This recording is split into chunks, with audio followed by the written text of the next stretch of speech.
ನಾ ಹೇಳಿದ್ರೆ ದಯವಿಟ್ಟು ತಪ್ಪು ತಿಳ್ಕೋಬೇಡ್ರಿ. ಕಳೆದ ಚುನಾವಣೆಯಲ್ಲಿ ಸುನಿಲ್ ನಾಯ್ಕರು ಸೋತಿದ್ದು ಇದೇ ವಾಟ್ಸಪ್ ಮತ್ತು ನಿಮ್ಮ ಫೇಸ್ಬುಕ್ ಅವಾಂತರಗಳಿಂದ.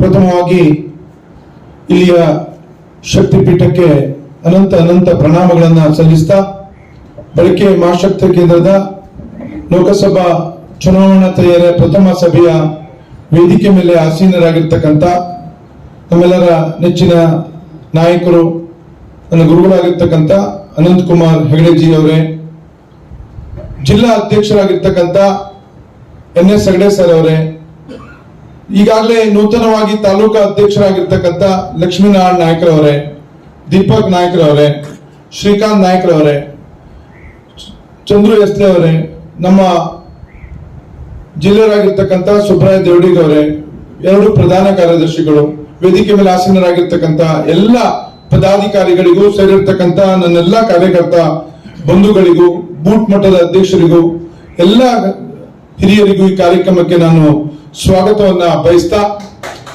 ಈಗಾಗಲೇ ನಮ್ಮ ಜಿಲ್ಲಾಧ್ಯಕ್ಷರು ವಿಸ್ತಾರವಾಗಿ ಹೇಳಿದ್ರು, ಮುಂದೆ ಬರ್ತಕ್ಕಂಥದ್ದು ಲೋಕಸಭಾ ಚುನಾವಣೆ. ಭಟ್ಕಳದಲ್ಲಿ ಭಾರತೀಯ ಜನತಾ ಪಾರ್ಟಿ ಎಷ್ಟು ಅನಿವಾರ್ಯತೆ ಇದೆ ಅಂತಕ್ಕಂಥದ್ದು ತಮಗೆ ಗೊತ್ತಿದೆ.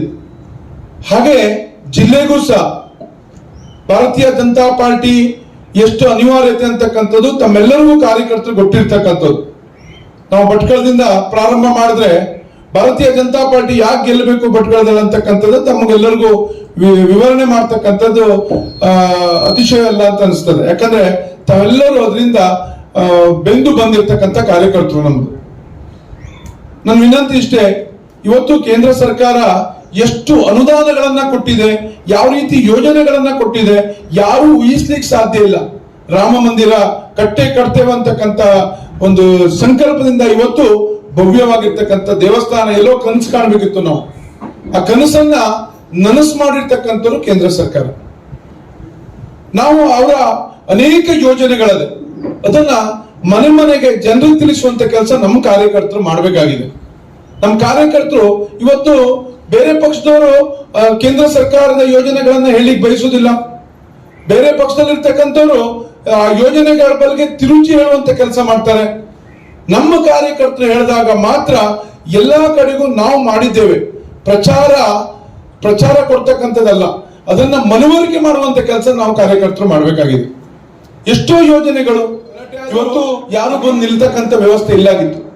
ಅವ್ರ ಮಧ್ಯ ನಾನಿದ್ದೇನೆ, ನೀವೆಲ್ಲರೂ ಒಗ್ಗಟ್ಟಾಗಿ ಅಂತಕ್ಕಂಥ ಸಂದೇಶ ಕೊಟ್ಟು ಇವತ್ತು ನಮ್ಮ ಜೊತೆ ನಿಂತು ಇವತ್ತು ತಾವು 1993 ತಮ್ಗೆಲ್ಲರೂ ಗೊತ್ತಿದೆ. ಇತಿಹಾಸ ಬಗ್ಗೆ ಹೇಳುವಂತ ಅವಶ್ಯಕತೆ ಇಲ್ಲಿ ಅನಿವಾರ್ಯತೆ ಇಲ್ಲ. ಆದ್ರೂ ನಾವೆಲ್ಲರೂ ಆ ವ್ಯಕ್ತಿಯನ್ನ ಈ ಬಾರಿ ಅತ್ಯಂತ ಹೆಚ್ಚು ಮತಗಳಿಂದ ಮನೆ ಮನೆಗೆ ಹೋಗಿ ಈ ಯಾಕೆ ಬೇಕು ಅಂತಕ್ಕಂಥದ್ದನ್ನ ವಿನಮ್ರವಾಗಿ ವಿನಂತಿ ಮಾಡಿ ನಾವು ಅತ್ಯಂತ ಹೆಚ್ಚು ಮತದಿಂದ ಸನ್ಮಾನ್ಯ ಅನಂತ್ ಕುಮಾರ್ ಹೆಗಡೆ ಅವರನ್ನ ಗೆಲ್ಸ್ಕೊಳ್ಳೋಣ ಅಂತಕ್ಕಂಥ ಮಾತನ್ನ ಈ ಸಂದರ್ಭ ಹೇಳ್ತಾ ತಮ್ಮೆಲ್ಲರಿಗೂ ಅಭಿನಂದನೆ ಸಲ್ಲಿಸಿ ನಾನು ಮಾತು ಮುಗಿಸ್ತೇನೆ. ಧನ್ಯವಾದಗಳು. ನಾ ಹೇಳಿದ್ರೆ ದಯವಿಟ್ಟು ತಪ್ಪು ತಿಳ್ಕೋಬೇಡ್ರಿ. ಕಳೆದ ಚುನಾವಣೆಯಲ್ಲಿ ಸುನಿಲ್ ನಾಯ್ಕರು ಸೋತಿದ್ದು ಇದೇ ವಾಟ್ಸಪ್ ಮತ್ತು ನಿಮ್ಮ ಫೇಸ್ಬುಕ್ ಅವಾಂತರಗಳಿಂದ.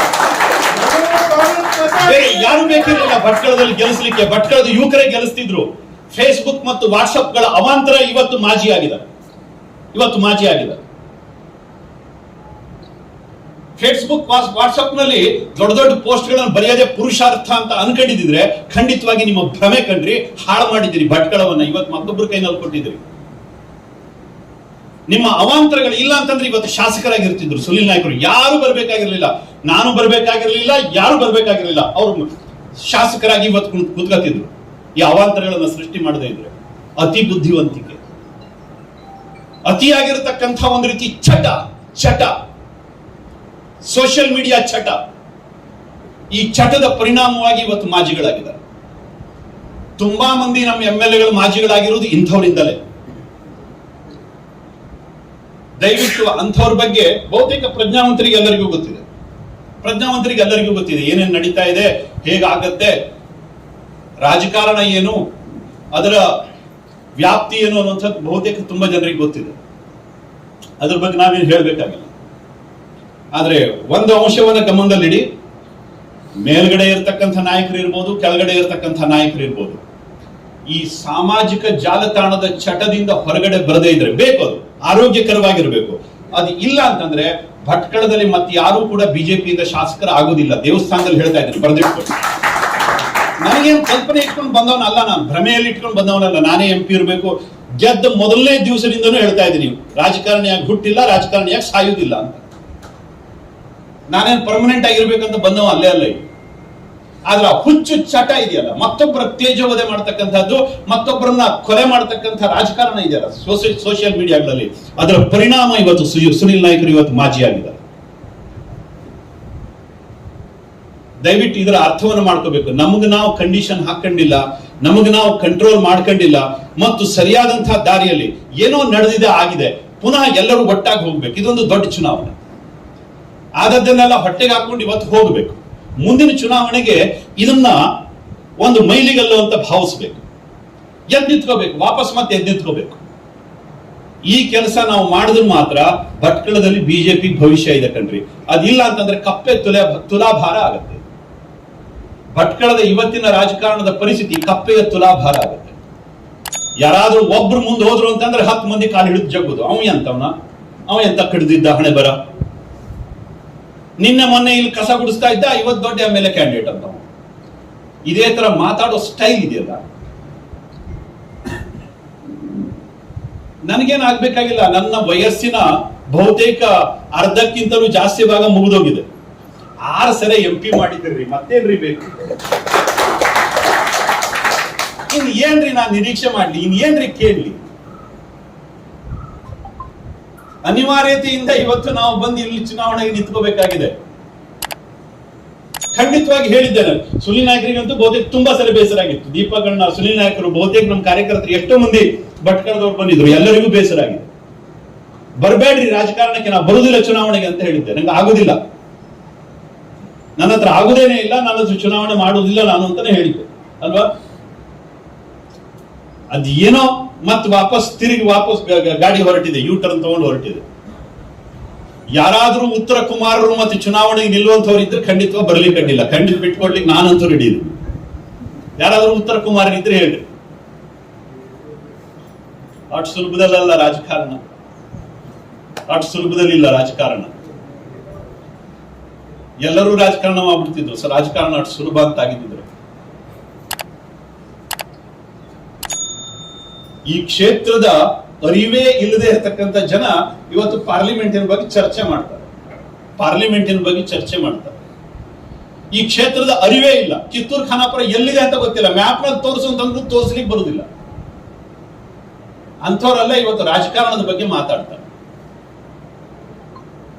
ಯಾರಾದ್ರೂ ತುಂಬಾ ಸಶಕ್ತ ವೀರ ಯುವಕರಿದ್ರೆ ಖಂಡಿತವಾಗಿ ಬನ್ನಿ. ಇವತ್ತೇ ಈ ಕುರ್ಚಿಯನ್ನು ಮುಂದಿಟ್ಟು ಹೋಗ್ತೀನಿ, ಇಲ್ಲೇ ಇಟ್ಟು ಹೋಗ್ತೀನಿ. ಯಾರಾದ್ರೂ ಬಂದು ಕೂತ್ಕೊಳ್ಳಿ, ದಮ್ ಇದ್ದವರು ಬಂದು ಕೂತ್ಕೊಳ್ಳಿ.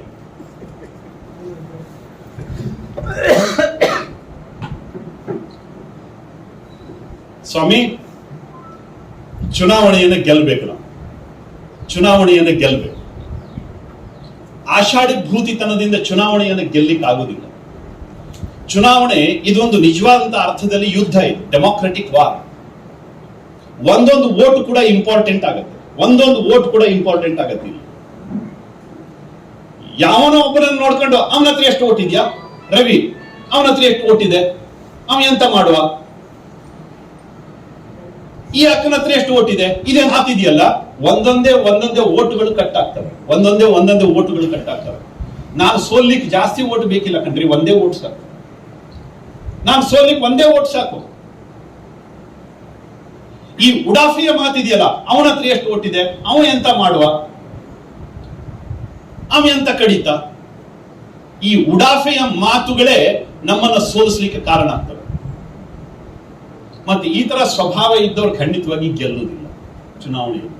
ಟೂಟೆ ದಿಲ್ ಸೆ ಕೋಯಿ ಖಡಾ ನಹಿ ಹೋತಾ, ಛೋಟೆ ದಿಲ್ ಸೆ ಕೋಯಿ ಬಡಾ ನಹಿ ಹೋತಾ. ಸಣ್ಣ ಮನಸ್ಸಿನ ವ್ಯಕ್ತಿಗಳು ಯಾವತ್ತೂ ದೊಡ್ಡವರಾಗ್ಲಿಕ್ಕೆ ಆಗೋದಿಲ್ಲ, ತುಂಡಾದ ಮನಸ್ಸಿನ ವ್ಯಕ್ತಿಗಳು ಎದ್ದು ನಿಂತ್ಕೊಳ್ಳಿಕ್ಕೆ ಆಗೋದಿಲ್ಲ. ಅಟಲ್ಜಿ ಅವರು ಹೇಳಿದ್ರು. ದಯವಿಟ್ಟು ಇನ್ನಾದರೂ ಮುಂದಿನ ಈ ಚುನಾವಣೆಯನ್ನ ಒಂದು ಮೆಟ್ಟಿಲನ್ನಾಗಿ ಸ್ವೀಕರಿಸಿ ಮುಂದಿನ ಅಸೆಂಬ್ಲಿ ಬಿಜೆಪಿ ಗೆಲ್ಲಬೇಕಿದೆ.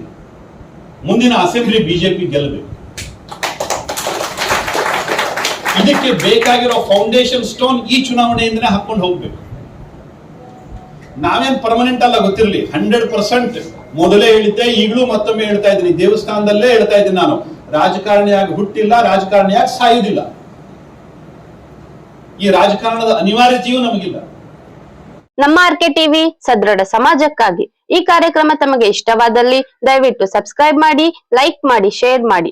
ಧನ್ಯವಾದಗಳು.